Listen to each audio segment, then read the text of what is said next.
They demolished Old Salty. That weathered crab shack had stood on my pier for 4 generations, serving up fresh catches with a side of salty tails and the best damn chowder in Maine.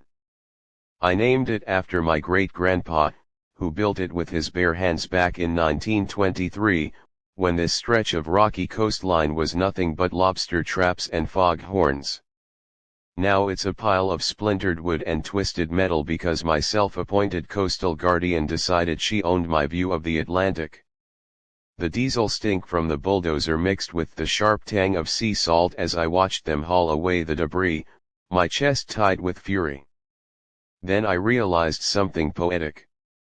Her fancy eco-village draws its power from the same tidal generators I installed years ago. Every light in her McMansion flickers on my renewable energy grid. She didn't just wreck my livelihood, she sabotaged her own paradise. And she has no idea the storm that's brewing. Ever had a neighbor who faked an entire organization just to bully you off your land? Tell me where you're watching from, and if you've got a tale of some entitled busybody wielding fake power, drop it in the comments. This one's about to get salty. My name's Elias Thorne, and at 58, I never figured I'd be battling a woman who probably spends more on organic kale smoothies than I do on boat fuel.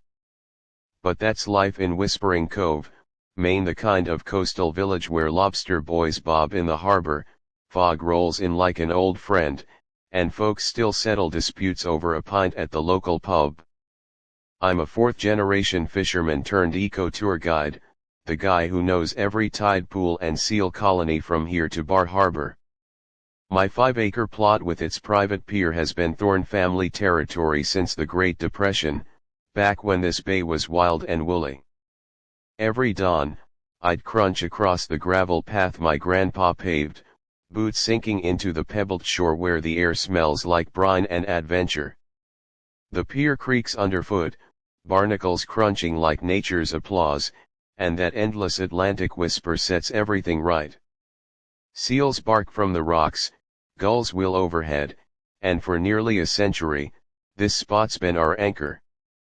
Old Salty wasn't just a shack, it was a community hub, where tourists snapped pics of lobster rolls and locals swapped storm stories. Then the newcomers arrived. 10 years back, developers carved up the bluffs into Seaview Estates, 312 luxury homes starting at $1 million apiece. They tried buying me out, wanted my pier for a yacht club. I told them to shove their check where the sun don't shine. Most neighbors were decent, waved from their kayaks, even joined my eco tours. But then came Lorraine Whitaker. Picture her, 45, Pilates toned, drives a hybrid SUV that's washed more often than most folks bathe, and totes a tablet to beach walks like it's her Bible. She speaks in buzzwords like sustainable synergy and ecological harmony, the type who schedules her meditations. Lorraine crowned herself president of the Whispering Cove Coastal Preservation Society within months of moving in, launching initiatives that were code for bossing everyone into her vision of pristine paradise. Her first volley hit 3 months after she unpacked. A certified letter on fancy embossed paper, demanding I cease unsustainable commercial activities on my pier. That $1 million view from her bluff-top home was apparently ruined by my eyesore shack and the noise pollution from happy customers. She threatened fines from her society, claiming it had authority over coastal heritage zones. The demand snowballed. She cited made-up bylaws about visual pollution and insisted I dismantle Old Salty, a structure older than her grandparents. I laughed it off at first, but Lorraine wasn't joking. I phoned my pal Jake Harlan, a maritime lawyer who's bailed me out of more squalls than I can count. He snorted over his coffee. Elias, private property predating any fake society can't be retrofitted with rules. She's bluffing with air. Knowledge nugget: structures on deeds from before community groups form are grandfathered in. Your original permit is your fortress. When bluster failed, Lorraine lodged a bogus report with the county about my illegal pier extension. The inspector trudged out, eyed my 1950s blueprints, and muttered apologies for the hassle. You could hear his boots squelching in the mud as he left, shaking his head. That's when she turned nasty. Every weekend, when my tours launched at 7 a.m., Lorraine suddenly needed emergency habitat restoration. Chainsaws buzzing, leaf blowers howling, all blasting from her property line. The exhaust fumes wafted over the bay, mingling with the fresh sea breeze and turning my serene mornings into a construction symphony. Her crew racked up overtime like it was going out of style, all to drown out one guy sharing ocean lore.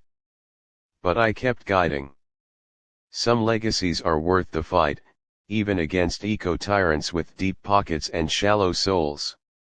Little did I know, Lorraine was gearing up for full-on sabotage. And I sure as hell didn't suspect her society was as phony as a $3 bill. You know what's deadlier than a shark in shallow water? A wannabe activist with forged documents who thinks environmental laws are her personal playbook. 2 weeks after the inspector dismissed her complaint, Lorraine hired a pricey surveyor to verify our boundaries. Not because there was doubt my family's stakes are set in stone, literally, with iron markers from the 20s. This was harassment wrapped in a bow. The team arrived at dawn with gadgets gleaming in the misty light, drones whirring overhead, lasers slicing the air like sci-fi props. I watched from my kitchen, steam rising from my mug of black coffee, the scent of fresh brewed grounds cutting through the fog. They spent 8 hours measuring what hadn't changed since Prohibition. 4 days later, her attorney fired off a letter alleging my pier encroached 8 inches into protected tidal commons. 8 inches on a bay my kin have fished since before she was a twinkle in her daddy's eye. But Lorraine's real venom showed when she sued in county court for ecological trespass. Stamps, seals, fees that could fund a small fleet all over a sliver of splintered wood. While papers churned through the mill, she weaponized social media like a pro. Posted in the Seaview Estates forum about the rogue operator endangering our fragile coastline. Comments ignited like dry tinder, pitchforks and torches in emoji form. But I play the long game. Weekends became research marathons in the town hall archives, dust tickling my nose under flickering fluorescence that buzzed like trapped bees. And bam, I struck gold. My great-grandpa didn't just own the land, he held exclusive tidal energy rights to the bay's currents. Every wave, every ebb and flow, documented in the 1923 deed, including subsurface harnessing for power.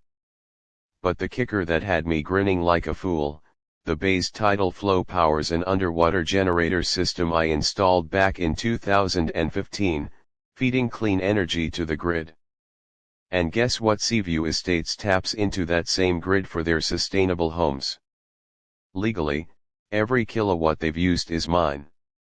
Knowledge nugget, energy rights, like water, transfer separately from land and are deed specific. Overlook them, and you're in for a shock, pun intended. I rang Jake from the archives, fluorescent hum in the background.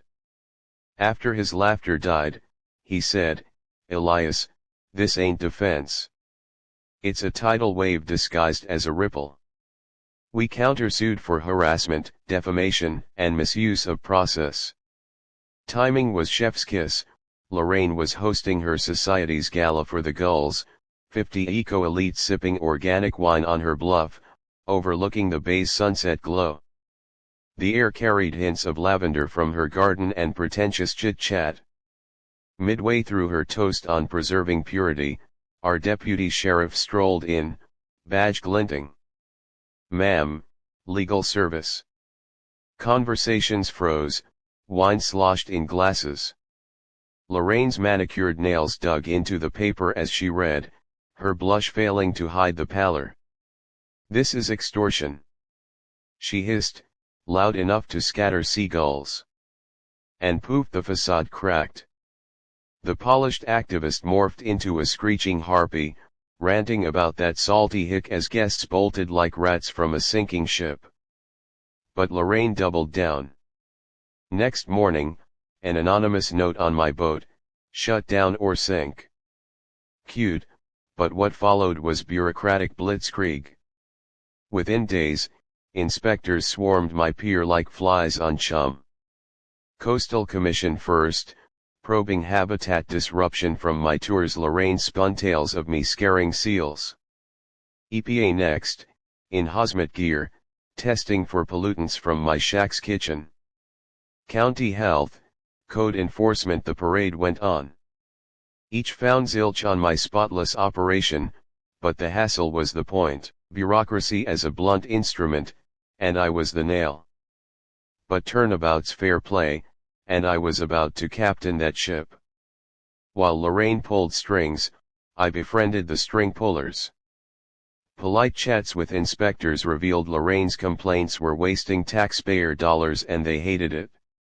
Enter Mabel Croft, 72-year-old retired town clerk with a memory sharper than a filleting knife. Over clam chowder that steamed with comfort, she whispered, "Elias, that society of hers never registered properly. It's a shell, and she's siphoning donations." The chowder's warmth spread as puzzle pieces clicked. Knowledge nugget: nonprofits must file with the state, fake ones open doors to fraud charges, especially with embezzlement. I turned eco-sleuth weekends, binoculars in hand from my bluff hideout. The salty breeze carried her restoration crew's chatter as I snapped pics. Week 3, caught them dumping eco-friendly fertilizers, actually cheap synthetics, into the bay, runoff staining the tide pools. Photos time-stamped, geotagged, irrefutable. Ran the company's plates, green horizo.